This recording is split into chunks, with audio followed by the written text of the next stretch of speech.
Do you believe people can really change? Or do they just get better at hiding things? I don't think anyone actually believes family photos are about capturing a moment. Not in my house. In the Carson family, photos were evidence, proof that things were normal, beautiful, harmonious, filtered, and perfectly curated. My mother used to say, people don't remember what's real. They remember what they see. And in our family, what people saw was never what was real.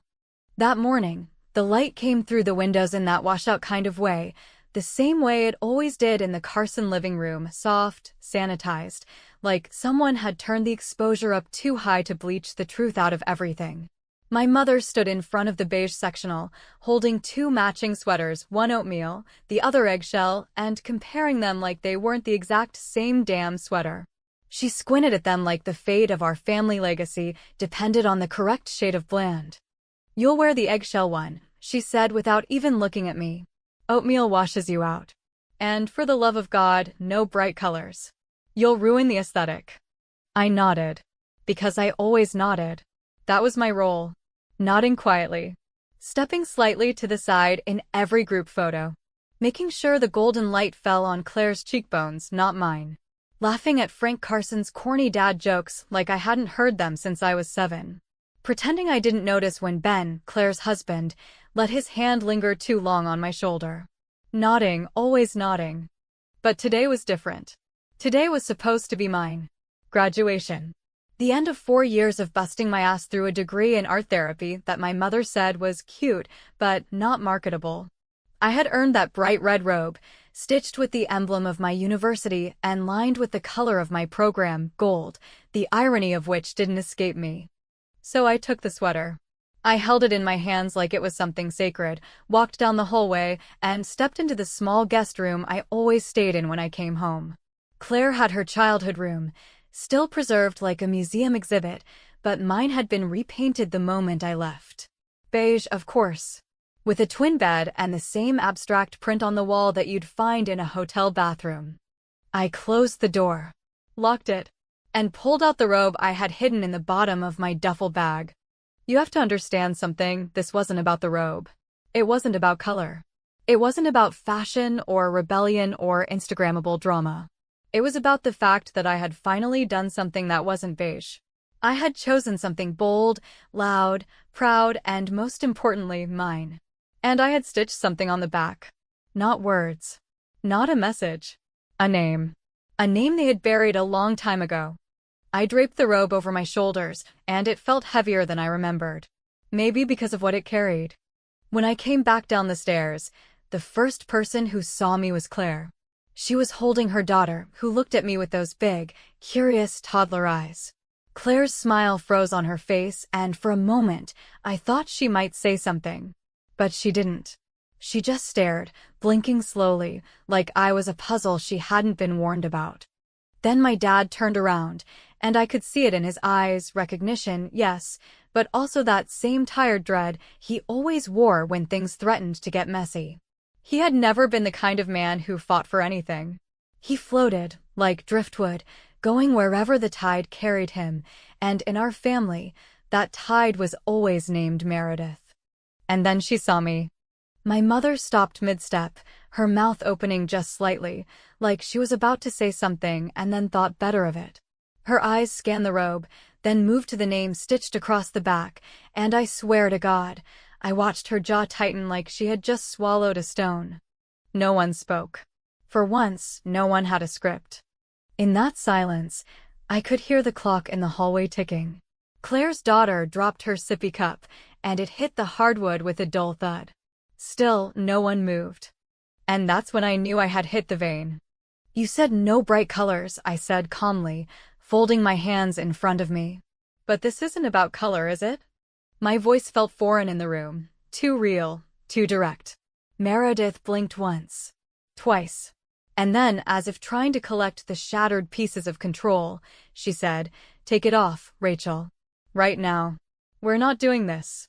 I smiled, but not with my mouth. Just a flicker in my eyes.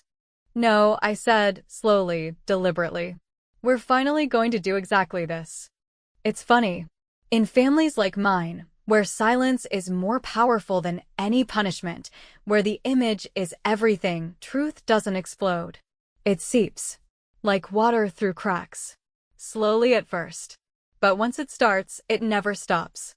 And what I had stitched on that robe, that was just the first crack. Have you ever been told to sit down and shut up just so someone else could look better? Have you ever been told your truth was inconvenient or too loud? Would you have stayed quiet or done what I did? Because I hadn't even started yet. And they had no idea what was coming. There's a peculiar kind of silence that settles into a room when truth brushes the edge of exposure but doesn't yet scream. When people know something's wrong but can't quite name it without unraveling everything else they've spent decades carefully building. That silence followed us for the rest of the morning, clinging to the corners of the house like dust in a room no one's dared to enter for years. My mother didn't speak to me directly after I walked in wearing the robe. She moved through the kitchen like a ghost, clattering coffee cups and barking instructions at my father and Claire with the kind of brittle efficiency only she could weaponize. It was always like that when something threatened the image. She'd double down on routine, like cooking scrambled eggs could erase what was stitched across my back. Claire, ever the dutiful daughter, tried to restore the balance with performative normalcy, giggling too loudly at something my father mumbled about overcooked bacon and loudly complimenting the eggs as if we were hosting a cooking show. She had always been good at that, slipping into roles like a pageant queen born with cue cards stitched into her palms.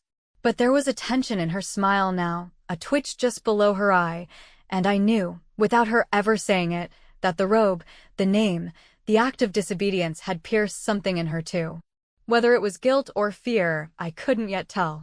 After breakfast, while everyone scattered, my mother onto her third load of laundry in 2 hours, Claire off to make a Zoom call for her consulting gig, and my father retreating to the garage where he kept tools he never used. I walked outside and sat on the porch steps with a lukewarm cup of coffee and too many thoughts pressing against each other inside my skull.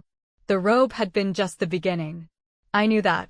And now that the curtain had been pulled slightly, I needed to understand what exactly was hiding behind it. But to really get there, you have to understand what it was like growing up in a house like mine. It wasn't one of those chaotic, loud, dramatic households you see in TV shows, where people yell and break plates and slam doors. No, ours was cold warfare. Silence, exclusion, strategic disapproval. If you said the wrong thing, my mother wouldn't yell. She'd raise an eyebrow and offer a quiet, venomous, "That's disappointing," like your failure was a stain on her reputation. And if Claire ever slipped, and God knows she rarely did, it was quietly swept under the rug with a "she's just under pressure" or "she's going through a lot," whereas my mistakes, even imagined ones, were dissected like autopsies performed in public view. I remember one Christmas, I must have been around 11, when I gave my mom a handmade card that I'd spent hours coloring. It was bright, sloppy, full of glitter and crooked lettering, so proudly mine. She looked at it for less than 2 seconds before sliding it under a candle on the mantel and saying, "We'll keep that in here for now. The living room has a more minimal look this year." Claire, meanwhile, gave her a mass-produced ceramic angel from a boutique store, and it got center stage on the coffee table with her name written on a chalkboard sign underneath, "Gifted by our Claire." That was the rhythm of our life, Claire, the perfection, the aesthetic, the shining crown jewel of Carson pedigree, and me, the smudge in the corner of the family portrait, always being adjusted, tucked in, or more often than not cropped out entirely. When I was 17, I'd applied to an arts high school summer program. I remember holding the acceptance letter like it was a passport out of a place where I was only ever tolerated. I told my mother at dinner, expecting, maybe for once, some kind of enthusiasm. She blinked, set her fork down neatly beside her plate, and asked, "Are you sure that's the direction you want to go?" Then turned to Claire and asked how SAT prep was going. That was the moment I realized I could scream my accomplishments into a megaphone, and she would still only hear Claire whispering in the next room. So when she called after me that morning, from the hallway, just loud enough for Claire and my father to hear, "You always make it about you," I didn't even flinch. It was a line she had rehearsed for years, dusted off and deployed every time I dared to exist in the spotlight for longer than a breath. But something in her voice cracked this time, just slightly. Maybe she realized the line no longer landed the same way. Or maybe she felt it, that this wasn't about petty attention-seeking, but about something deeper, older, buried. Later that afternoon, while pretending to scroll my phone in the living room, I noticed Ben, Claire's husband, standing in the doorway, watching me for a little too long. He was one of those men who learned how to disguise arrogance as charm, who smiled just a half-second too long, who always found a way to make conversations about himself, even when they weren't. I never liked him. Not as a kid, not as a teenager, and definitely not now. And when he walked in, leaning against the doorframe with that lazy confidence he wore like cologne, I felt the air thicken. "You look different," he said, voice low. "College did something to you." I looked up, unimpressed. "Yeah, it taught me to spot bullshit quicker." He grinned, as if I had complimented him. "Still feisty, huh?" It was the kind of exchange you'd brush off in any other house, the kind you'd laugh about awkwardly. But in this house, where everything unsaid carried more weight than what was spoken, I filed it away like a mental red flag and didn't respond. Something in his tone made my skin crawl. After he walked away, I stayed seated for another minute, watching the hallway where he disappeared. That's when I remembered something strange, a small, fleeting image from earlier that day while I was in the attic looking for a spare photo frame. I had opened an old storage bin labeled Spring Decor and found, underneath the fake tulips and tangled fairy lights, a stack of photographs bound with a rubber band. Most were the expected holiday shots and vacation smiles, but tucked in the middle was a single photo I had never seen before. A photo that didn't make sense. It was old, clearly taken decades ago, and in it, my mother stood on a hospital balcony, holding a baby wrapped in a pink blanket. She was smiling, not posed, but truly smiling, eyes soft, mouth wide, hair wind-tossed. The name scribbled on the back wasn't mine. It wasn't Claire's. It said, Isabelle. March 1999. I was born in August of that year. Claire in 93. There was no Isabelle. Or at least, that's what I'd always been told. And that was the moment I felt the floor beneath all those years start to shift. The robe had started something. But that photograph, that name, that was the first thread I would pull that would unravel everything. And suddenly, this wasn't just about being the invisible daughter anymore. It was about figuring out whose story had been stolen, and who the hell Isabelle really was. Some moments stretch out in your mind long after they've passed, refusing to fade or shrink down into the clutter of memory, and holding that photograph in my hand was one of them, not because it was dramatically shocking, not because it came with thunder or some damning revelation spelled out in bold letters, but because it was quiet, ordinary, and yet completely out of place, like finding a puzzle piece that fits perfectly into a picture you never started assembling. The more I stared at the photo of my mother smiling, genuinely smiling, not the curated smirk she wore at country club brunches or in our beige-hued family portraits, the more something inside me began to twist. Like a door slowly opening in a room I had been told my whole life didn't exist. The name Isabelle, written in shaky cursive on the back, was like a whisper echoing through years of silence, slipping under the locked doors of my childhood, knocking gently at memories I had long since abandoned or forced myself to forget. I had no idea who had written it, though it looked like my father's awkward, left-slanted handwriting, but even without confirmation, I knew in that deep, cellular way you just know certain things. That the girl in the blanket wasn't some distant cousin or a family friend's baby passed around in a hospital waiting room. That girl was tied to us, to this house, to me. And suddenly, everything around me felt staged, like the walls, the photos, the eggshell sweaters were all part of an elaborate set designed to keep that name hidden in the attic beneath Easter baskets and plastic tulips. I didn't confront anyone immediately, mostly because I knew better. In this house, confrontation never produced truth, it produced tighter lies, forced smiles, and those suffocating family meetings where nothing got said directly, but everyone left feeling wounded. Instead, I did what I had learned to do best. I watched. I listened. I waited. And when the opportunity came, I chose the one person I knew wouldn't be able to hold it together under pressure. That night, After the baby was asleep and Claire had retreated to the guest room she called her work cave, I found my father sitting alone on the back deck, sipping a beer like a man pretending he enjoyed the peace and not the escape. He always struck me as someone who had chosen passivity so long ago that he no longer remembered what conviction felt like, and yet, behind his tired eyes, I could still sometimes spot the remnants of the man he might have been. Someone who used to believe in things, maybe even love in a real way, before my mother swallowed him whole. I didn't waste time. I sat down beside him and placed the photograph gently on the table between us. He didn't touch it, just stared at it like it might bite. "Who is she?" I asked softly. No blame, no anger. Just a simple question. He cleared his throat, then sipped his beer like he was buying time he didn't have. "That's your mother," he said after a long pause, stating the obvious, as if that would distract me from the real question. I waited. He avoided my eyes. "And the baby?" Another sip. A heavy sigh.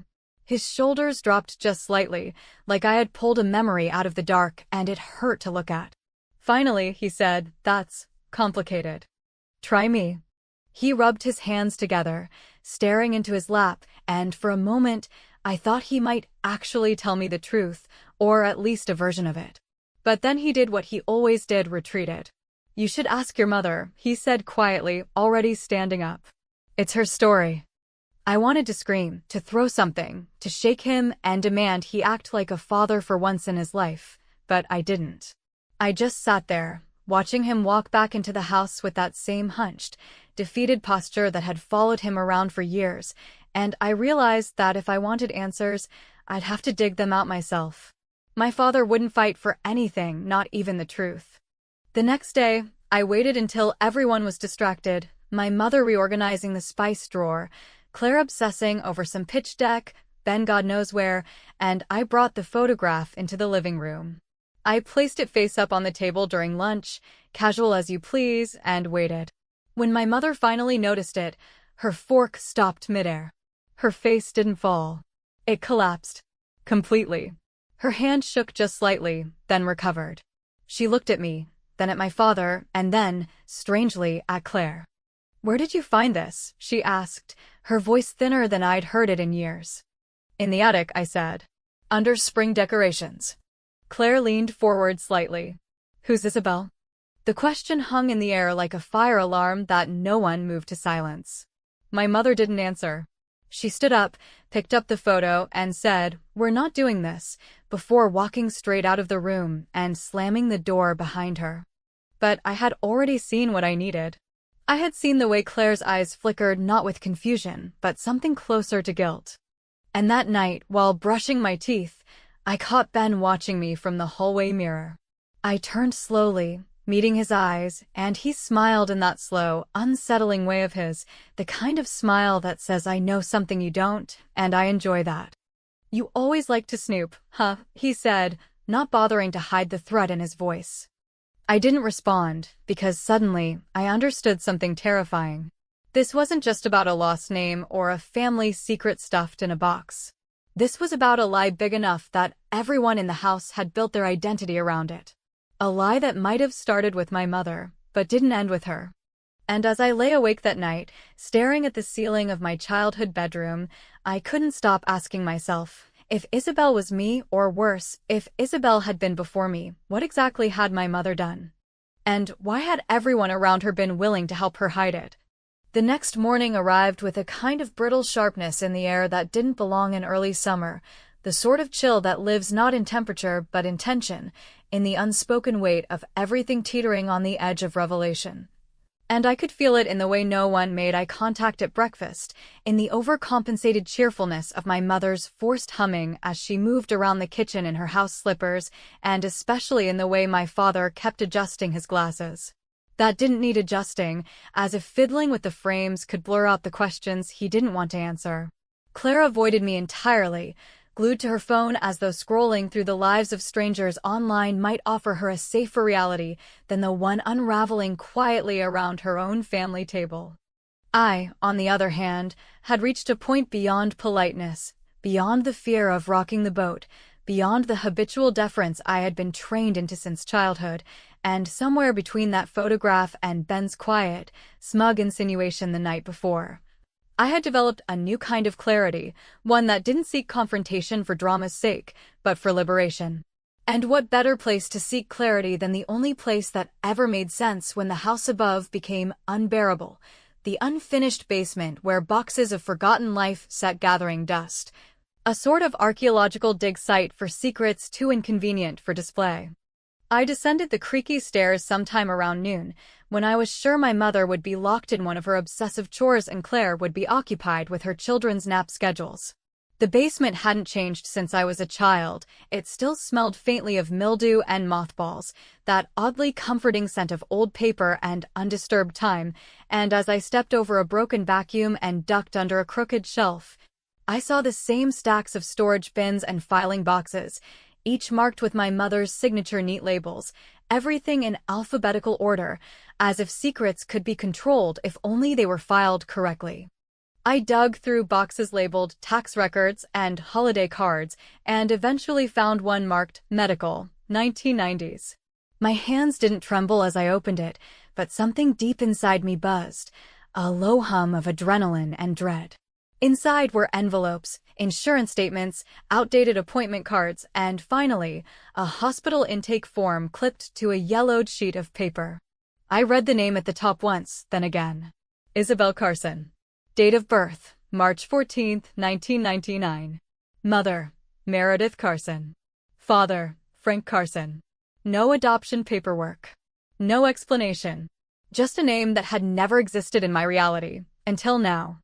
I stared at that name until my eyes blurred and, for the first time, a memory surfaced fuzzy, disjointed, but real. I must have been no older than 4 or 5.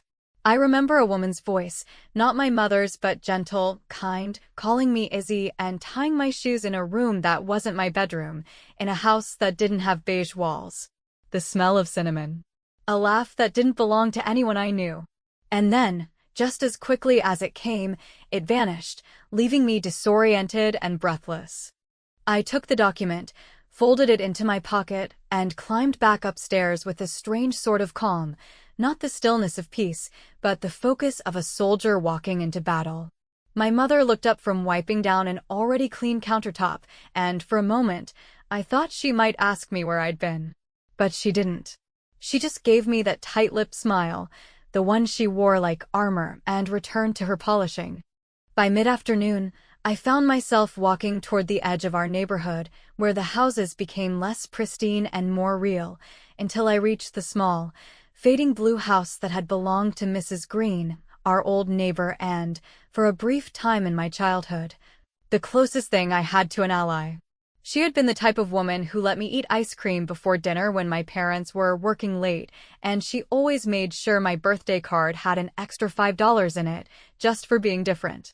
I hadn't spoken to her in years, not really, but something told me she'd remember more than she let on. When she answered the door, still wearing the same oversized glasses and floral muumuu I remembered from my childhood, her eyes widened as if she'd seen a ghost. "Rachel Carson," she said slowly, almost like she had to convince herself I was real. "Well now, I wondered when you'd show up." I didn't waste time. I told her I needed to ask about Isabelle. Her mouth twitched at the name, and she stepped aside wordlessly, motioning for me to enter. Inside, her living room was exactly the same, crocheted blankets, the smell of potpourri, and photos of her grandkids on every surface. She sat down slowly, took a long sip of her tea, and then, almost too casually, said, "Your mother never was very good at grieving." That threw me. "Grieving?" She nodded, eyes not leaving mine. "Isabelle wasn't a secret at first. Your parents brought her home. For the first year, they were around more than ever. She was a beautiful baby. Quiet. Sweet. Then one day, they just stopped bringing her. Your mother came back from somewhere, looked like hell. You were about a year and a half at that point. She said Isabelle had gone to live with relatives. But she never named who. No one saw her again." A hollow sensation grew in my chest. "You're saying she was real? She lived here?" Mrs. Green leaned in closer, her voice dropping to a whisper. "Oh, honey, you were her.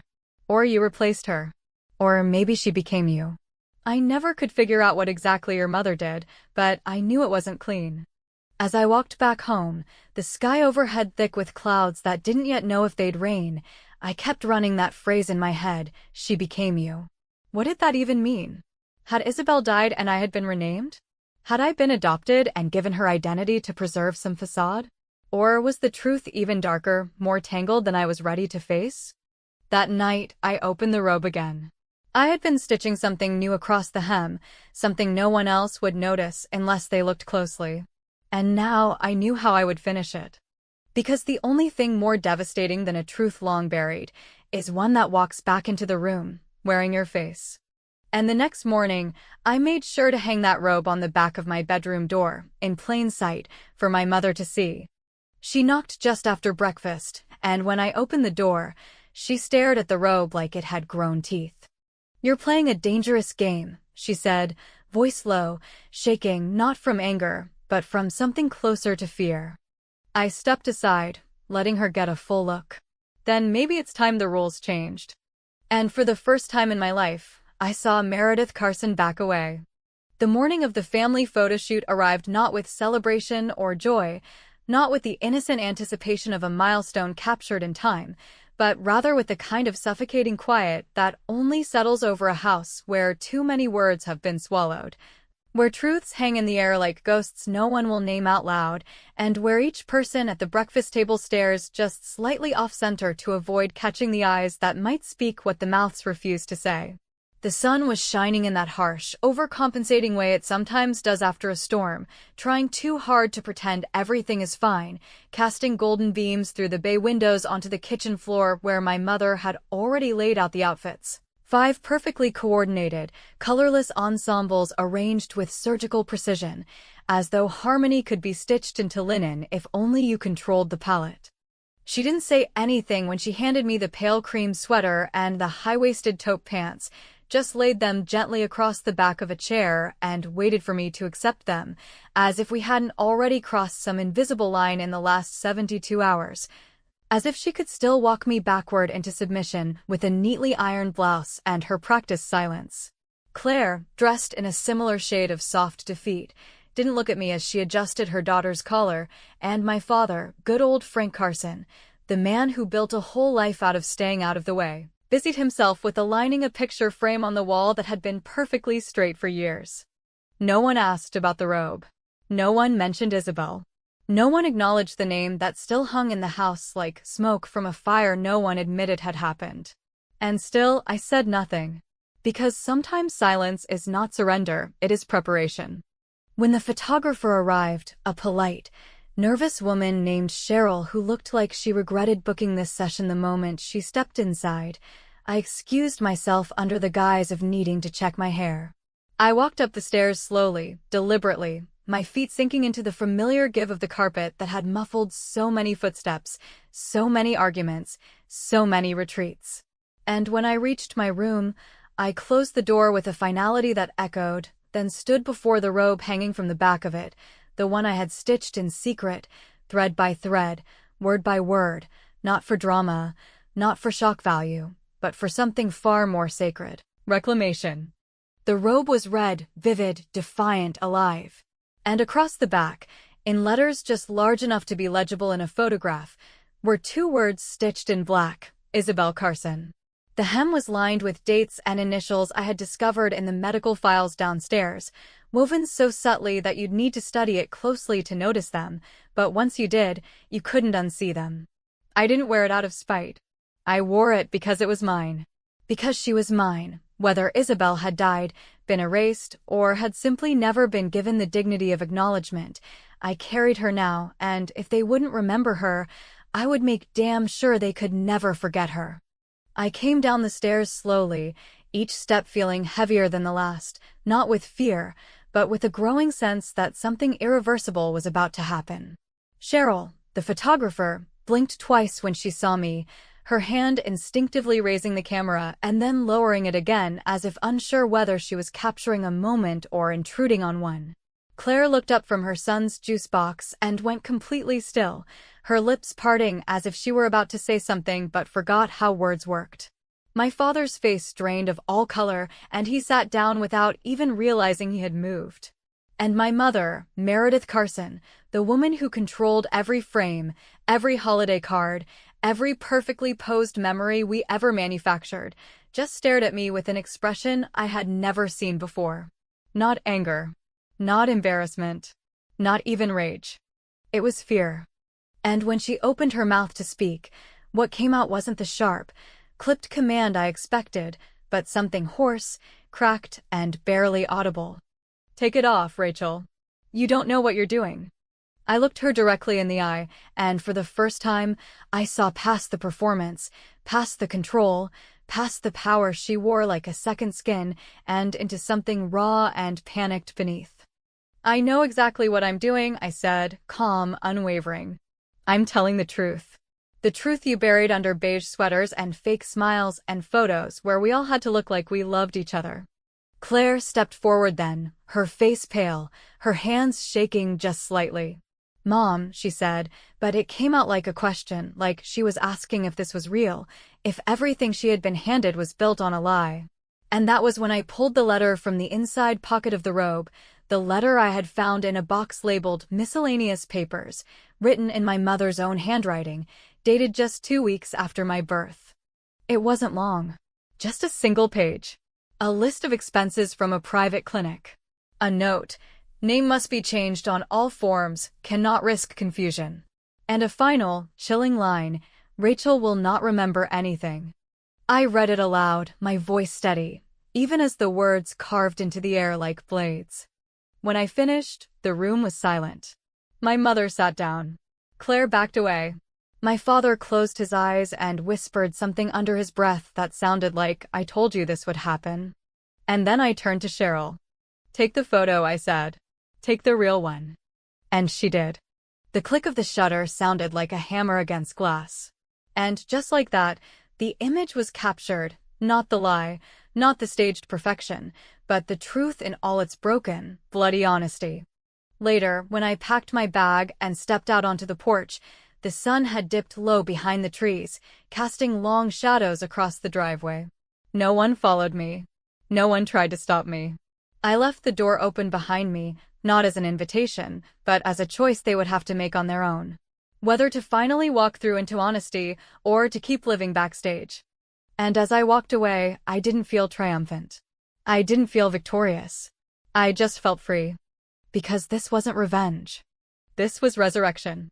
And maybe, somewhere deep inside that house, a mother was finally sitting with the ghost of a daughter she tried to erase, and maybe, just maybe, that silence meant she was finally listening.